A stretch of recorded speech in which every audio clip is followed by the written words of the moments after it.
ঢাকাই সিনেমার জনপ্রিয় চিত্রনায়ক ও নিরাপদ সড়কচাই আন্দোলনের প্রতিষ্ঠাতা ইলিয়াস কাঞ্চনের ব্রেন টিউমারের অস্ত্রোপচার সফলভাবে সম্পন্ন হয়েছে লন্ডনের উইলিংটন হাসপাতালে। 7 মাসেরও বেশি সময় ধরে গুরুতর অসুস্থ তিনি। 6 মাস ধরে লন্ডনে চিকিৎসা নিচ্ছেন ইলিয়াস কাঞ্চন।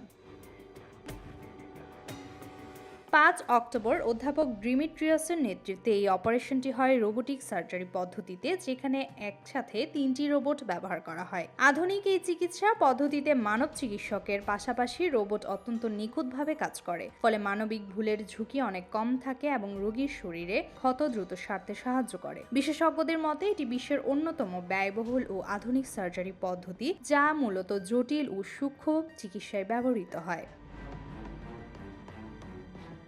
পারিবারিক সূত্রে জানা গেছে, অস্ত্রোপচারে অভিনেতার মাথার টিউমারের একটি অংশ সফলভাবে অপসারণ করা হয়েছে।